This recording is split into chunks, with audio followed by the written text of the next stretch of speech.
with some talking about the 2020 election and who's going to challenge Donald Trump, a Democratic testing firm has decided, hey, you know what? Let's do some 2020 matchups just for a little bit of fun. So, public policy polling had asked voters if the election were held today, who would they vote for if they ran against President Trump?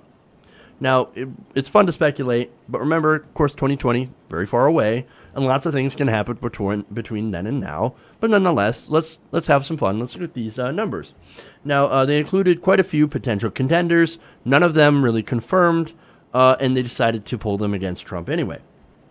Now, these Democrats include Cory Booker, Joe Biden, Kamala Harris, and, of course, hey, Elizabeth Warren, okay? And finally, yes, Mark Zuckerberg. Oh, and Bernie Sanders is in there, too. Of course he's in there. This isn't a Center for American Progress poll. He's the most popular politician in the country. Of course he's going to be included in this poll. But again, if you're the Center for American Progress, you're not going to run that, which is hilarious. So now to the matchups, right? So in the survey of registered voters conducted by Public Policy Polling, they found Trump trailing by wide margins against Bernie Sanders and Joe Biden. Now, Bernie Sanders is 52-39, and Biden does slightly better, 54-39. So that's interesting. So it looks like there's a little bit of a couple of undecided voters, and also the error of the percentage of error is about 3 to 3.6% on this poll. So Bernie Sanders still might come out on top of Joe Biden. Now, Biden and Sanders still crushed Trump by very, very comfortable margins. So let's get to the others. The poll found Trump losing in hypothetical matchups against Senator Elizabeth Warren. Comes in third, Cory Booker and Kamala Harris, although by smaller margins. Trump trails Warren by 7 points, 42-49, Booker by 5, and establishment darling, donor-friendly Kamala Harris by 1 point. So that's interesting. Because earlier we talked about how the donors are just going crazy. They're abuzz with Kamala Harris. Oh, man, we can't wait to put her up. She's definitely going to run, and we're definitely going to fund her, right? Now, she's why? It's because she's a fundraiser. She's really good at it. And she went super soft on Stephen Mnuchin's bank in California, so you know she would be very friendly to the banks. Mm-hmm. So, but there's sort of the contender, lineup and how they do against Trump. And no surprise, Bernie Sanders and Joe Biden happen to be really at the top of the list. So, you got some thoughts on that? Well, I mean, I think it's long over now, but I think had Joe Biden run, he'd be our president right now. Joe Biden is incredibly popular. I mean, people love the guy. Bernie Sanders is the most popular politician in the country. And he got there via policy. That's how Bernie got there. And it's interesting that the kind of more establishment Democrats are, coming in last. And that's because they don't really stand for much. They stand for, let's make sure we, keep the donors happy, and everything else comes in a distant second.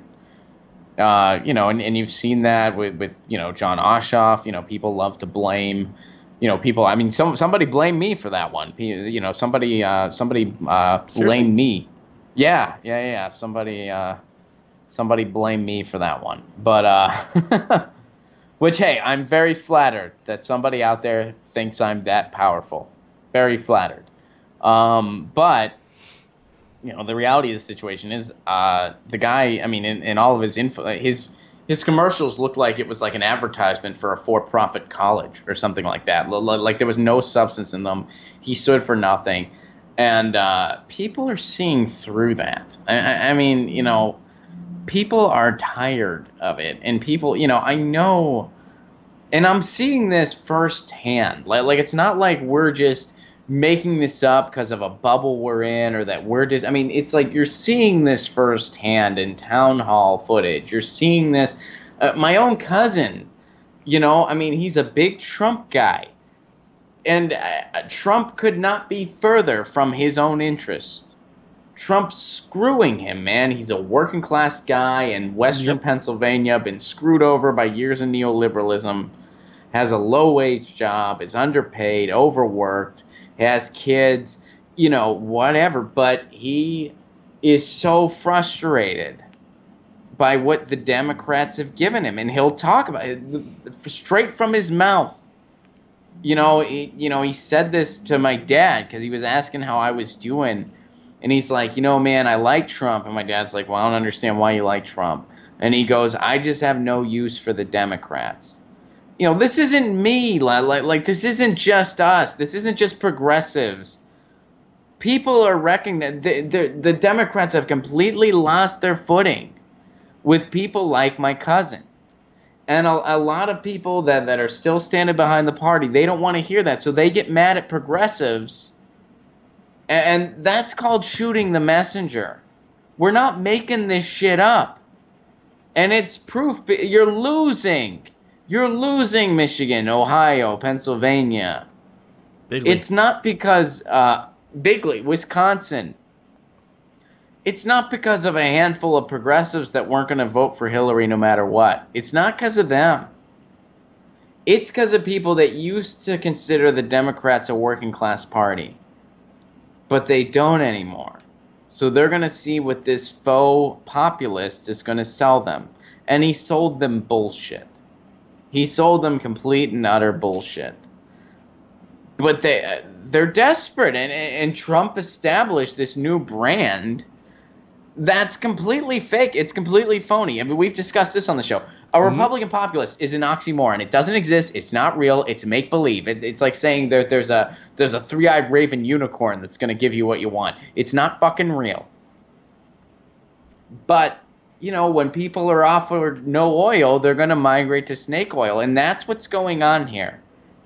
And that's why, if you're, I really want to see, I'd really love to see the left, unite. I would love to see that. But, you can't do that over losing platitudes. You're just going to lose more. You're just going to lose more. And the reason that we're fighting so hard with the Democratic Party is not because we hate the Democrats, is that we actually want to win. Yeah, exactly. It's like, this isn't about a purity test, or this isn't about this is about we want to win, and your method is failing miserably. It's like, hey, our football team went 0-16. Should we change anything? Nope, let's keep going. Our coaching staff is great. Our players are great. Let's just hey, maybe we should mix up stuff up. Shut up, Bernie, bro. Shut the fuck up and get in line. I mean, it's... the Democratic establishment, it's like they're a football team that went 0-16 and they blame the fans. It's unbelievable. It's unbelievable. And unfortunately, right there, that's the problem. The Democrats will not admit that they're doing something wrong. They're on the right side of policy. A lot of them are. Some of them are not. The corporatists, which are... who are against it. But even when compared to Republicans, they still are on the better side of policy. Just not as progressive as we'd like. Sure. But they don't... First of all, they're terrible at messaging. Because I think some of them are paid to lose. Putting it gently, yeah. Yeah. And others just don't know how to connect with regular people and say that, hey, man, I understand your problems. Here's what I want to do to fix it. And this is my economic plan. Instead, we've noticed the Democratic Party has basically focused on a lot on identity politics, unfortunately, which have a place, but you can't build an entire platform on identity politics. You actually have to have a strong economic message to go along with it. Right. And the other kind of slippery slope with identity politics is you get into this realm of shaming. Yeah. And that's not effective. Like, did you vote for Hillary? You're a sexist. Did you, if not, you're a sexist. If you're not, oh, well, you hate, I mean. You hate women. You hate women. You hate this. You hate that. I mean, that's not gonna resonate with people. No. That's not, nobody likes being called that or being put down like that. And, And I'm sure with some people, there are people out there that like they didn't vote for Hillary because they would never vote for women. They're the same people that didn't vote for Obama because they would never vote. I mean, those Exactly, people, and those people and exist. that's sad. That's very sad. Very, That's very sad. very sad. But you're not going to win those people over no matter what. Exactly. No matter what you do, you're not going to win those people over. Some of the people that just want to have a decent job, that just want their kids to have opportunities, that just want to be able to go to a doctor and not go bankrupt doing it, those are the people you got a shot to win over. Exactly. Those are the people you got a chance to win back. And I think the proof is in the pudding that a progressive platform is the way to do it. And by denying that, you're just you're putting forth a recipe to keep losing. And that's why so many of us progressives are so frustrating. It's not because we're purists. It's not because we have ideological purity. It's not because we're Bernie bros. It's not because we don't understand how change works. No, the problem is we do understand how change works. Mm-hmm. We understand that there's a time for baby steps and there's a time for a sharp turn. And if you look at history, we're due for another sharp turn. And by denying that, by denying a Green New Deal, by denying single-payer health care, by denying, you are missing a golden opportunity. And it's because of the powers that be that we're not going there. It's not because the people don't want it. The people do.